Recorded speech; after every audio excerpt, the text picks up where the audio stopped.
So this is our presentation on crime rates and the World Cup and also technology. This is a video of a guy that was doing his own opinion piece on act of violence that happened after the outcome of one of the games, where a ref stabbed a player and then was brutally beaten, and other things happened to him as well, which he will talk about. Hey, it's me, Tim the bartender. You're tuning in to Tim's Take. This story is about the soccer craziness in Brazil. Stay tuned. Wow.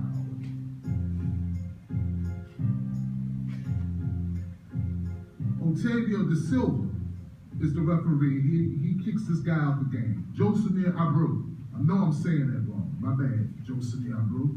Okay, so he tries to kick this guy out the game. Guy's pissed.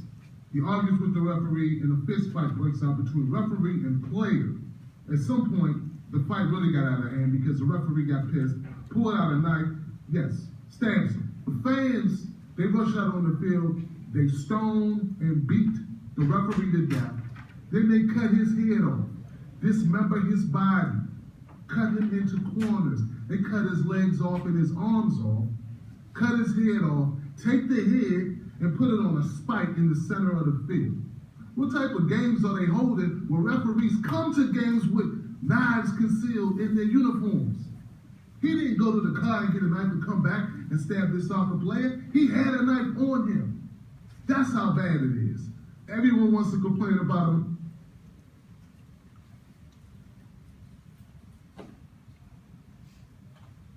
And if we come back to technology pretty much runs our lives nowadays, from home life to work life. And we have computers, we have phones. Take a look at example of Ryan right now. He's focusing on me at the same time. He is focusing on the phone. And there have been a lot of various research that people did, and they found out that a human brain focuses one thing at a time, so you can't focus two things at one time. And how bad it is when you try to have a conversation with somebody and it's really important, but then at the same time this person has the phone getting text messages from somebody else, and within a second he goes oh, hey, what you say? I was texting somebody, and that kind of feels bad. Technology is kind of making us, it's making our human interaction, kind of fall apart with each other. And it's nothing's more annoying, than somebody just doing those kind of things to you. Some facts that I found out was we generate more information this year than the past 5,000 years ago. So all of the information that they did on 5,000 years ago, and the ones we did this year, the one we did this year was more. And in 2006, Google users Googled 2.6 times money. And this year, they were looking at 31 billion. Those numbers were going up to 31 billion times people search Google in 1 month. First commercial text was made 1998, and the numbers of text and the numbers of text we receive and we send exceeds the population of the planet nowadays. The average kid sends 2,772 text messages a day. And I was looking at these charts from 1980s to 2008, how the phone subscription around the world kind of went up. As you can see, back in 1980s, this was way down. If you come back to 2008, look how up it is. It goes all the way up. And as you guys can see, this one, the chatting, the text messages people send, and the population, the blue represents the population, the text messages and the population it's like, I mean, they just kind of getting the same thing, you know, like they're on same level. So coming back to my transition, what I'm trying to show you guys is the more technology we use, the more crime rates we commit, you know, the more aggressive, you know, the more violent we become. And if you see, this kind of shows how crime rates went, like South Africa. I went to the internet and got this chart from the internet, and it shows South African crime rates, and yeah. Okay. So popularity of the sport of soccer has grown immensely, and as the sport grows and it becomes more and more popular in each country, the crime rates are bound to rise. The popularity in America of soccer, the World Cup, when we played versus Ghana, was the second most watched sporting event in the country that year, behind the Super Bowl. And that beat out the Major League Baseball World Series, the NBA Finals, all those kind of things. We had over 200,000 people go to Brazil in our country to watch the World Cup, and that was behind only Brazil for amount of people that went to the World Cup. And since the 2010 World Cup, we've seen a boost. The World Cup has grown over 2 times popularity in the U.S. alone, and with the popularity going up in the U.S. and all over the world, the crime rates are bound to go up during the World Cup.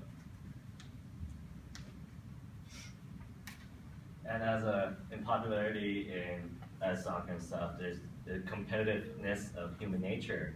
And a quote from scientists from the Human Nature Lab: "We compete against each other, we compete against ourselves, and we compete as groups against other groups. No chance at all of evading this instinct, it seems." As an example, we always compete against in school, sports, economics, business, almost everything, and now even social media. For an instance, Muhammad had to brag about his Instagram likes, and I got a little jealous, and I was like, "What? Whatever. Let's see who gets more likes on this one picture." You know, it's a little small competitions every day. It's competition, competition, competition, and throughout almost no matter what, throughout all our years, 50 years from now, competition is one of the most basic functions of nature, and we'll never get away from it. So kind of to retouch on what Muhammad was talking about and to kind of wrap it up, social media is one of the main things that we use on our cell phones, and social media causes less face-to-face human interaction, and without human interaction, people become isolated, and as being a human, making connections with people is really important, and it's a source of happiness. And without it, you can lose touch of reality and just go off into your own world and not realize that other people have a life of their own and their own stuff. And this is proven through solitary confinement in the prison systems. People who are in solitary confinement for a long period of time, they have results they have long-term effects on their social issues. And another point that social media causes people to lose out on is getting out of your comfort zone. For an example, if you're going into a new class and you don't know anyone in the class, nowadays we'll just go on our phone and stay in our own social circle and text people who we already know about what's going on, instead of communicating with the people around you, and that just doesn't really expand us as people, and it just makes us lose touch of reality and realize that other people really do have other lives, and it's easier for us to be more violent because we don't realize that what we're doing. And all of these issues are increasing because social media isn't even at its peak right now. It is still going up, and kids nowadays are so used to just being on their tablets while they're waiting for stuff that it's just the issues are just going to increase. So we need to stop with social media. So these are riots that have already happened at soccer games. We already have this violence and like history with all this violence. But on top of that, now we're going through all this social media and the cell phones, and we're gonna become more and more like focused on ourselves. We already see it all the time. He had the great photo of the people at dinner not even paying attention with each other. You know, no one communicates in the real world. They're all online, adding people on Facebook, you know, checking their Instagram. And so they don't realize what the value of a human life really is. And we're gonna become more and more dependent on technology until we're just these robots walking around, not even paying attention to what's happening in the real world. We're too busy on our phones and more violent because we don't have a way to communicate with others. So if you look back in our like earliest times as like a species, we always resorted to violence. You know, we didn't talk first or try and figure things out. We always were acting aggressively. And so as we lose our communication skills, we're going to resort back to that animalistic nature. That's it. Any questions?